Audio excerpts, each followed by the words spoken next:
Hey, welcome to the show. I'm Yanni Rude. And I'm just Terrell. You ever been out somewhere and overheard two people having crazy conversations? Well, we are those people.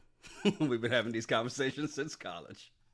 Yep, it's the Regular Guys Random Thoughts podcast, Love is Blind, Season 5, Episode 2, Recap. Be sure to like, subscribe, rate, and leave a review. Episode 2, we know you like these Netflix shows because there are no commercials. We're one episode in. We've met all the people. People are starting to pair off. How are you feeling right now? You know, I'm feeling pretty good about this one. It seems like there's a little bit more drama, maybe, than what we've seen. Some of the backstory of some of the folks is interesting. And I kind of like the flow. It seems like it's going rather quickly because then the whole goal of this is let's hurry up and get to all the real drama engagements yes. and then get to the real drama, right? So, but they have some really interesting characters on this one. So I like how they I like the casting they did for this one. Okay, here's the thing I noticed though, and I know you're looking forward to it because you made a point when we asked about who stood out. Estefania. We didn't see a lot of her in episode 1. Are we hopeful to see more of her as this moves along? I am. Well, let's get to the ones. Gold Cups up. Gold Cups. Let's get ready to get into the ones that we do see. Like Aaliyah, Lydia, and Morris, right? Because remember, where we left off, we found out that Aaliyah is a recent cheater, and Uche had a problem with it. Right? Now, Aaliyah says Uche has to meet her halfway, and at the same time, Morris is like, well, look, hey. Give him some time. Sometimes when you hear something like that, you just need to step away and think about it for a minute. And I think that was some great advice. I do think it's great advice. I mean, when you're in the courting phase and you hear something about a person, you just can't judge them. Right. You weren't there. It was 2 years ago. So I think Uche is wrong to be so judgmental. And then, of course, she had Lydia hyping her up, making her feel good and helping her console her we are a the bit same because person. she was, trying to console her. And hopefully that helped Aaliyah feel better. But I really think Aaliyah walked away from that whole situation more so feeling judged than worrying about if Uche is, not going to like her now. I think she just felt really judged. And that's probably where a lot of that emotion came from. That's my opinion. It's funny you say that, though, because as they get back into pods, Aaliyah and Uche, that's exactly what she tells them. Like, he made her feel like he was condemning her. And like you just said, I don't think the girls made her feel any better. To their credit, they were trying their best to make her feel good. I don't think they helped in that. And she felt like, okay, look, you were condemning me, and now I'm questioning how I can feel comfortable telling you anything. Right. Without feeling judged. Yeah. And I mean, that happens. That happens a lot in real life. That happens. You meet people and you try not to judge their background or their past. And it's not easy. I mean, I'm guilty. He said try. You try to. That is so honest. I try. I try not to, but I mean, there's times I've done it where I'm like, wait a minute, you did what? And you got what? I'm just like, oh, you make bad decisions. I don't know. And again, that could have just been a moment in time in their life, and they shared it with you. But that's just what we do as humans is we can just potentially judge people. And so I don't fault Uche. I don't like how he handled it, but I understand. I'm not saying you should have did it, but I understand. But I understand. Well, the thing that with Uche, I like the fact that he goes and tries to explain. He says, I have trust issues based on my past relationships, and that feeling kind of scares me, right? This is what he says. And I think that we can almost all relate to that, right? And really, the thing he talks about is looking for something wrong in a relationship. And I don't know about you, but have you found yourself looking for something wrong? Like, okay, what's wrong with this relationship, especially early on? Because I know that was always my thing. Things are great, and you're like, all right, what's wrong with this person? Yeah. Yeah, I have. Because when things are going really well, you're, at least I can say it for myself, when things are going really well, before I get emotionally invested, I need to find out what's wrong. Yes. Because if I get emotionally invested, now I got to say, hey, it's okay. Mm-hmm. It's like, oh, you do a little crack? I didn't know that. But I'm emotionally invested. Now I got to try to make this work. How do you go to crack? I'm just saying, I know it's an extreme. It's an extreme, but I'm just like, when you're emotionally invested, it's harder to walk away. And so you start to look for what could be wrong with this person. And that is I would say that's a toxic trait to have, because you can always find something wrong with somebody. Is it a toxic trait if we all do it, though? I mean, seriously, if everybody does it, is that just not a normal trait and not a toxic trait? And maybe that's just me being toxic because I don't want to be labeled as toxic. It's toxic. Because think of it this way. Take relationships out the equation. Okay. When you go to restaurants, are you trying to look at what is wrong with this place? It smells good. The staff seems friendly. Wow, that steak and lobster looks delicious, but what's wrong with this place? We don't do that in every aspect of our lives. That's only because we can't just walk back in the kitchen. That's the only reason, because we can't walk back in the kitchen. Otherwise, we would. Okay. But then for those that have trust issues in relationships, you're trusting that in the kitchen, dishes are clean, food is cooked with good quality, and they're taking care of you in the right way. But I just think it's a toxic thing that we do, is that rather than focus on what we like about this new person that we met, we're trying to pick them apart and figure out what's wrong with you. And I had that all the time, because people would meet us and then they'd be like, oh, wait a minute, you're in your 30s and you don't have any kids. What's wrong with you? Right. And it's like, nothing wrong with me, but we just try to think, or people try to think that about someone. And same as us. I'm like, oh, wow, you got 2 kids by 2 different dads, and quick to judge. Right. And shouldn't, but it's quick to judge. I still wouldn't date her, but still. But something's gonna be good. I mean, we all when things are going. Here's the crazy thing about it, and I really hate that you made such a great analogy, because it really was such a great analogy about going to the restaurant and everything's going well. It really was great, but you're absolutely right, because we do this. We want the great relationship, we want the perfect relationship, and then we meet somebody and everything's great, and you're going, why the hell are they single? What's wrong? Mm-hmm. Let me dig deeper. Now, sometimes that's a good thing, because you find the thing. And sometimes you're fishing for nothing. But we all do it, and we do it with everybody. And if you've never done it, we'd love to find Jesus and commenting in our comments right now.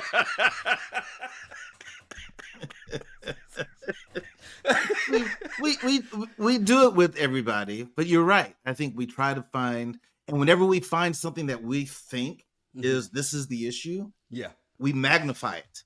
Yes. To where this issue is big. It's like, no, it's not. Right. And think of whatever the issue is. Okay, maybe they need to lose weight. You can do that in a relationship. You don't have to end it with somebody because of that. Maybe they have bad credit. Depending on how bad it is, you can fix that and work together. But we will magnify it into this little thing is huge. I've done that with people who the first time I went to their house and it was dirty. I'm just like, oh my goodness, here it is. I know, exactly. I have one.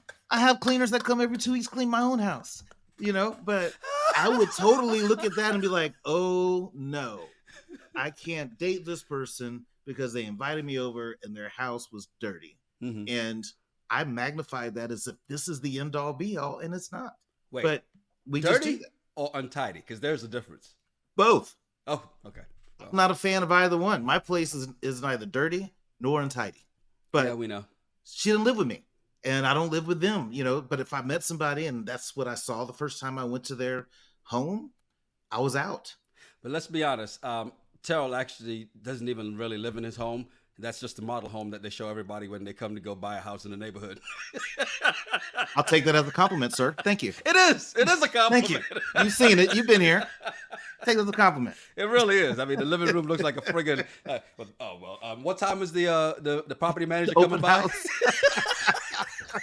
the hell? My place. That's my decorative style. I wanted to look staged, and my house looks staged, and it's immaculate. Just don't drop anything in the floor because he does wear outside shoes in the house. Hey, now, back to Uche and Aaliyah, because Uche, after all this conversation, they have a good convo about this. Uche tells Aaliyah that, he's really falling for her, and he apologizes. And he steps up as a man and apologizing for making her feel condemned. Well, actually, he started out being an ass because he said, did I say that? Did I say those things? No, I didn't. I'm just like, man, Uche, you're kind of being an ass right now. Actually, you did, brother. Yeah, but you're kind of being an ass right now. But he does let her know and helps her feel good that he's still interested. He's still in it with her. And I feel like that was a great moment for those two. And I think that put Aaliyah's mind at ease. Now, the next thing Uche said, I was like, oh, I wonder if Terrell can. Because he goes, Aaliyah, as long as you can be honest with me, I can accept anything. Terrell, could you? Could I accept anything? As long as that woman is honest with you and tells you, can you accept anything? It depends. I mean, and I'll say it depends. Can I accept it in the moment? I can't say yes. I might need some time to process. And once I process, then I could be like, I can't. Or, hey, I'm good. Is there anything else? Anything worse than this that you're holding out because I need to know just to get my mind right. So, it just all depends on what they said. Well, next couple up, there's a lot to be said here. Lydia and Milton, right? When they walk in, and remember, Lydia's coming off of this this letdown from Izzy. And Milton asked Lydia, hey, how you doing? I'm not having a good day. Well, why are you not having a good day? And initially, she did what you would have done and lied and said, it's nothing. and then she got, why? Because then she got the Yanni bug and then told the truth and said, well, here's what happened. Well, I see where you're going with that. And I see both sides. I think the way I would take that if I was on the receiving end of Lydia, I was like, oh, so I'm second or maybe even third. So I thought the same thing. You see where the same. Yeah. So it's like, should I be excited about that? No. I would have, if I was Lydia, I'd have said, hey, I've been trying to explore some connections and I realized I didn't give you enough chance because I judged you based on your age. And so I want to start over and get a fresh start. So you would have lied. Okay. I would have said that. But that's better. No, I prefer the truth. At least the truth. You had a stronger connection. Okay, cool. All right. That's not working out. I do feel you, though. In the back of my mind, I'd be like, because we always look for what's wrong as things start getting good. But what if this other mug decides to come back? Well, but I think if you word it like that, then because to me, I would immediately put my wall up. Right. If you were to tell me that, hey, I really like this person and they ended it with me because they have a strong connection with someone else. I was really heartbroken and I was like, oh, yeah, Terrell's in the pod. Let me go talk to him now. It would bother me. But if you came at me and said, hey, I realized I didn't give you enough opportunity because I was focused on the age and I'm trying to be different than the way I date in the outside world. Right. The purpose of this experiment is to try something. So I want to get to know you. And then later on, if you told me, hey, BT Dubs, I did have a strong connection with this person. It didn't work out because that I'm going to eventually see the show and I'll find out eventually. Tell me later, but at least I wouldn't go into it with my guard up. So I just wish she'd have waited. Well, thankfully she didn't follow your advice, and she actually told him. And she said she tells Milton that she was hurt, but she has no regrets because she was herself. And you know what?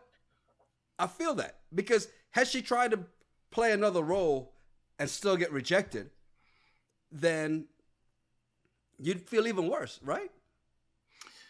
Yes, but I think the common denominator in her being single and not being loved is her being herself. And sometimes People you can got to say look the at same that. about you.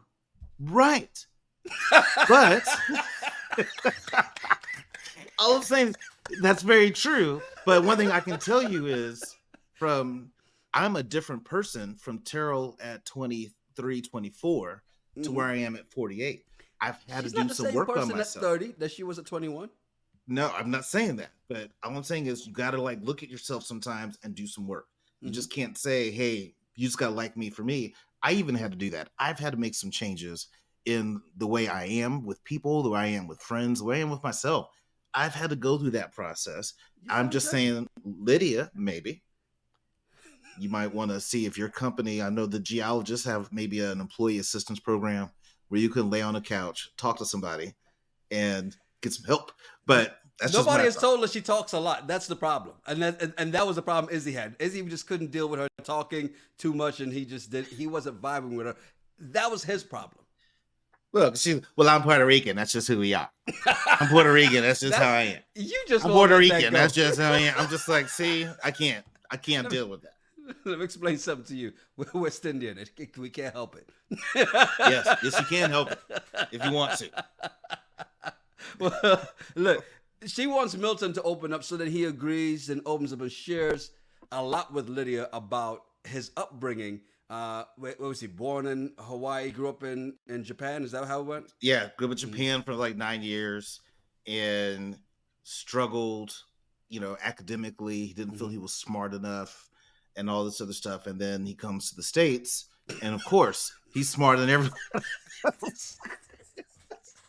Because something positive to say about these Asian countries' education system. It's not just that. I'm gonna tell you, straight from the Caribbean to the U.S. I'm gonna tell you, there's a big difference. I was the youngest person in my class, and I actually should have been a senior when I got here, and they wanted to make me a sophomore because, well, his age.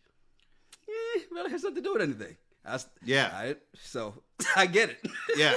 So then so all of a sudden he's smart. So, but he just shared just how that was difficult for him, and but also what I like about what he shared, it helps her understand that he's a 24-year-old grown man because of how he thinks, what he's been through. He already had his associate's degree by the time he graduated high school, starts college as a junior at age 18. He's had to be mature. Yeah. And so I think that helped her also realize, okay, I'm not just talking to a 24-year-old. Age is nothing but a number, but maturity level, we're equals. I will say this, and because my brother right below me, I graduated high school when I was 17. He graduated when he was 16. When he graduated, I think he was a sophomore with one semester left as in college, right? And I can say, thankfully, I didn't do that in the space. Like for him, as a junior, you're going in and you're on another level, academically, but you still got to grow as a person socially. And we can see with him, he's having these social issues. He's having these, fitting into society issues, and you can feel that. And I think we'll see more of that as long as he makes it through to the next stage. I think we'll see more of this. But you can see the issue he has there, but it's good to see smart guy doing it. And one thing he did say though, and this is where you see some of this introspective look. He goes, "Look, I love this process. It's been good to me. However, if I had to do it all over again, I wouldn't tell any of you mothers my age because you judgmental bastards." Yeah. And that's what he should have said at least. But facts, I get it. I get it. I can see how somebody would judge that right off the jump. I mean, even height. You could have a woman in the pod that's 5'6", and you tell her you're 5'10", all of a sudden she's not interested because she prefers guys 6'2". Exactly. So totally get it.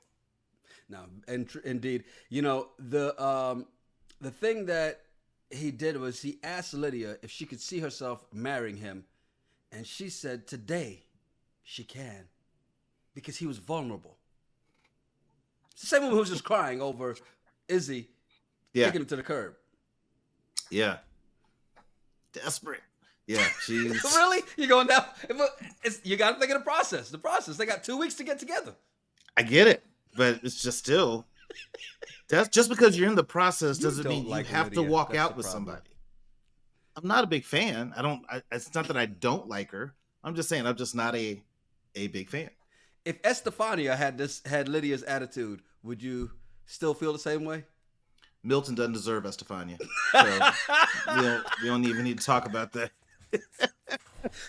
Well, to Lydia's credit, she promises not to hold his age against him moving forward, and somehow I just feel like she's gonna break this promise one way or another, right? I don't know. I think that she's a person of her word. Mm-hmm. You know, she's Puerto Rican. They don't lie.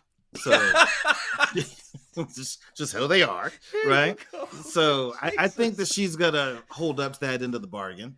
So we'll see. Well, next up, Stacy and Izzy, right? And the first thing I'm thinking is how much Izzy is gonna regret giving up on Lydia when he sees her compared to Stacy. That's the first thing I thought as I see him sitting there with Stacy and just like, yeah. But he sees, it's going to remind me of season 4 when people, they see it and like, oh, that's what you look like. You think so? You think Lydia looks better than Stacy? Indeed. 100 times. I look at Lydia being someone that would nurture Izzy, where Stacy is someone that's going to challenge Izzy. And I think that's what Izzy wants. Like Lydia would just totally be, hey, my love, and just make him feel good, but that's not what he wants. He wants someone that's going to challenge and push him. And I think Stacy's that kind of person. She just doesn't come across like the nurturing type, you know. But Stacy's a dude. I mean, and Stacy's a guy. She's one of the boys. I mean, think about it. Izzy reveals he gets more vulnerability from all his other connections, but he has more fun with Stacy. We don't sit around talking about our feelings. No, guys, we don't. But I think maybe that's not what Izzy wants. Yeah. It's great to say in the pod about being vulnerable and all that, but you don't want to be vulnerable every day, all day. I don't want to talk about your feels. She's not vulnerable at all. True, but he's gonna have fun. But also, she's someone that I think could check him, and I think that's what he might want. He's not going to get that from Lydia. You know what I mean? Especially for him. Yes. But here's the deal: in your late 20s, how old is Izzy again? Is he 30 or 29? Somewhere. Let me see. I'm pulling it up. Izzy's 29. Izzy's 29. Okay, so at 29, and Stacy's there was a lot of things. 34. Yeah. Yeah. So there's a lot of things I wasn't ready for at 29, and if I was just with the one that was going to baby me and nurture me, I probably wouldn't have made it. I didn't date anybody really when I was 29. No, seriously. But I think at 29, you want that person that's going to push you. And because I've always believed that, especially when I was in my 20s, you hear that phrase, behind every great man is a great woman. And I always felt like the right person can take any man from good to great. But you have to find that right person. I think at 29, maybe that's where Izzy's mind is at. Again, I'm not in the guy's head. I'm guessing. But that's just what I think. I get you're guessing, but all I get from Stacy's party girl, because she doesn't even try to be vulnerable when he makes that thing. She's like, yeah, well, that's just not me, and doubles down on her party girl mentality. So that's why for me, I'm like, I get you say, well, oh, he wants somebody who pushes. No, she's a challenge to him. She's a fun party girl. She's a challenge to him. I think that's the part that he's attracted to, because at the same time, he's also attracted to Johnie, right? Yeah. And as we find out that he's torn about Stacy and Johnie, we find out that Chris is falling for Johnie. And so we get to see Johnie and Chris on their date next, right? And they have this spa day date, and they have no idea how to use anything that's in there, apparently.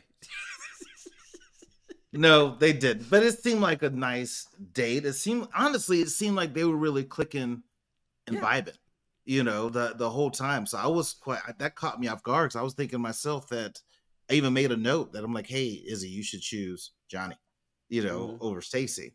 But then when I saw the connection that she had with Chris, I was like, maybe this could be something. Yeah, because Johnny's like, hey, she struggles to find someone who is funny and fun. Okay. But also sensitive and responsible and a good partner. She thinks Chris is that, right? And then Chris uses your favorite line. Because, you know, Johnie, you make me feel a type of way. not my line. I don't say that at all. No, I know how much you hate that line. I was Yeah, just like, you make me Tell's feel probably some type of cringing. way. Well, what type of way is it? Articulate what type of way you feel. Damn it. What'd you think when Chris said he's in love with Johnie, and her response was, "Oh." I always think to myself, okay, this could be editing to help Yeah. make drama. Yes. You know what I mean? That's my mind always goes there first because it's so Skeptic easy that you to, are. yeah, it's so easy to judge. But I do think if I tell someone I love you and they're just like, oh, thank you, I'm like, swing and a miss. This probably was not a good idea for me to show my cards as early as I did, you know? So that's what I thought. But kudos to Chris. He's there for a reason. He's on the show with purpose. It's not just fun for him. And he's putting himself out there, and he felt that he had this really strong connection with Johnie. So I'm like, hey, go for it. You know, Johnie then tells us, as she's in the confessional, says that she likes Chris. And as we get to our next couple, Johnie and Izzy, but she can't give up this 5th grade crush that she has on Izzy, right? And their date, they get a little deep here because, you know, Izzy revealing that he grew up Jehovah's Witness and some of the background that he had going on, finding out about his dad that wasn't. Yeah. Dad wasn't his dad. Jehovah's Witness, couldn't attend. And I think it's sad because I remember as a kid that when we had certain events at school, there'd always be that one kid that had to go to a different room. Right. And I never thought about what's it like to be that kid. Right. Because if you're in elementary school, you're not hardcore about your religious beliefs at that age. You know what I mean? So you're just getting left out. And you understand because of my religion that my parents made me join. Right. I can't Tell celebrate. us how you really Well, I mean, it's the truth, right? No, It is. What 3rd grader was like, hey, I researched a whole bunch of different religions. And in my studies, I've decided that this is what I believe. No. The Bible says raise up a child in the way they should go and they won't depart. That's exactly what happened. And so I never looked at it from that perspective of the kid that has to get singled out. And so I thought it was funny that we said that when, you know, because she asked him, are you still Jehovah's Witness? He's like, oh, God, no. He goes, my first Christmas tree I bought, I left it up till April. It's like, yeah, because he's never had to experience that. And he wanted to kind of have the family traditions and all that stuff. And Johnie coming from a large family, right? She's what, one of 6? So coming from a large family, I mean, I can see how he would be excited about that. No, indeed. You know, interesting thing is what Izzy does is then he starts fishing for info on the competition because, you know, he's feeling her and he's like, okay, well, let me find out how strong this other competition What's wrong is. with her? What's wrong with her? What is she doing? Why you say that? Just saying what we talked about. It's like, what's wrong with her? Let me dig. Well, she finally goes and says that he's the one that she wants, right? Right. And then we get this other part because then we break out. She goes, gets on another date with Chris, who's ready to go all in, and she just breaks it off with him. And only thing I can think is she's breaking up with Chris, and the only thing I can think is, poor Johnie. Her mama was right. There she goes making another wrong decision. Well, I think in this situation, you got to go with your gut, right? If your gut is telling you, hey, The gut's been wrong all along. I get it, but still, you're going to go with your gut. You're like, hey, you know what? Everything about this Chris guy seems great, but I'm really feeling this Izzy person, and I want to explore that. Yeah. Nothing wrong with that. We've seen that happen many times. Look at Zach and Bliss and Zach and Irina from season 4. So it happens. So I get it. I think she just kind of went with her gut. Well, she goes back, and her and Johnie and Izzy are back in the pods again, and she tells Izzy that she cut things off with her number 2, and he's like, "Yeah, I heard about that." I wasn't gonna witness it. I was like, "Yo, Izzy had an evil smile, man. I wasn't there to witness it. I'm damn sad I missed it. I wanted to see him ball like a little biatch." So yeah, I heard about that. It was crazy. So I mean, hey, good for Johnie, where she says, "Hey, look, I'm all in on you. I got rid of my number 2. This is what I want." Right. then she decides to well, first of all, let's talk about about looks, right? And the fact that it doesn't matter how each other looks. And it's great to say in the pods. But is that really realistic that it may not be, okay, I'm not attracted to you because of the way you look, but does it really matter? Because, I mean, they know they haven't put any 400-pound women or men on the other side of those pods yet. But the day they do, will it matter?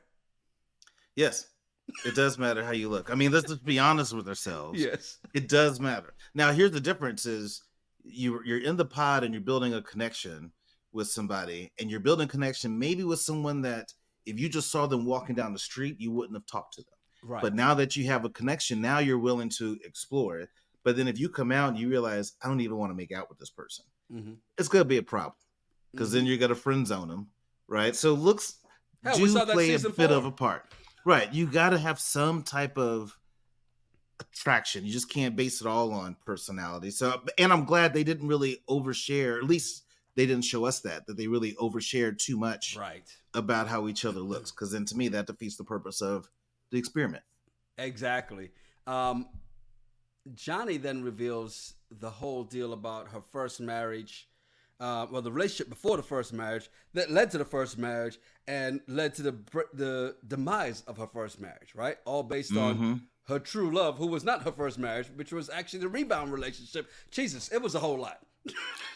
It was. And that's one of those moments where I would have to process and decide, hey, could I do this?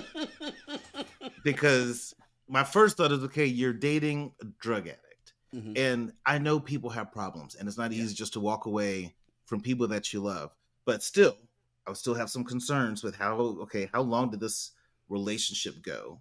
Right. And if I'm not mistaken, it was, did she say how long they were together? Was it like 7 years? I couldn't remember. I feel like I have 7 years in my head for 7 years. reason. I think she said it was 7 years ago. Okay, possibly. So you're madly in love with this person that's a drug addict. And then you finally decide to leave, whatever happened that made you do that. And then your rebound guy is the one that you married, but you didn't love them or feel anything for them like you did for the person who's a drug addict. And then the drug addict overdoses and dies. And then you realize, okay, I'm more heartbroken over this than I am with the person I married. So I'm going to get out of this. Yeah, red flags all around. You know, because that's just weird. Like that's what I would be thinking. Like, wait a minute, you married somebody you didn't really love. Those are indeed red flags. I mean, because he gets really quiet, and I totally get it in that moment. But you can't ask her to be vulnerable, and then when she does, and I get it, you need the time to process, but there's no time there. But he does question her. Can anybody actually fill that void left by your first love? And I don't think she really gave a great answer in that one too. Like, she said yes and no, and then no and yes. Yeah. And then said, I've not felt the way I feel about you. I haven't felt this in, over 7 years. And I'm like, okay, well, that doesn't answer his question at all. Yeah, doesn't answer his question. Because to me, it seemed like she was still, even though the person's unfortunately passed away, she still seemed hung up on what that relationship felt like, the positives of that relationship. She still hung up on that. And so I would be just like Izzy, and be like, I need to process. I need to think about this one. And then he's having a hard time processing it. Johnny's going out of this and like, wait a minute. Because remember, she heard about how Chris reacted when he broke up with her. She tells Izzy this story, and Izzy has this silent treatment response, and now she's like, wait a minute, did I let the wrong person go? You can see that processing in her head, and then she's going on and on in the room with the women in the living quarters saying that, well, if Izzy leaves with Stacy, then he's just not going to be happy. And I'm like, okay, that's just some hating stuff to do. I know you're in your feels right now. You made your choice. Right. But just because you made your choice doesn't mean Izzy has to make the same choice. And now because you tell him a story that he feels you probably should have told him earlier and he would have left your ass earlier,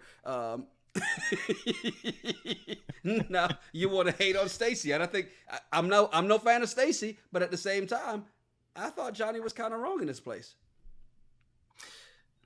Yeah. I mean, you rolled the dice.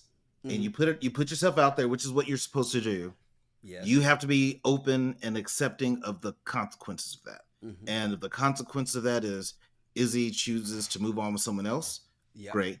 If he chooses to accept you for who you are and want to be with you, great.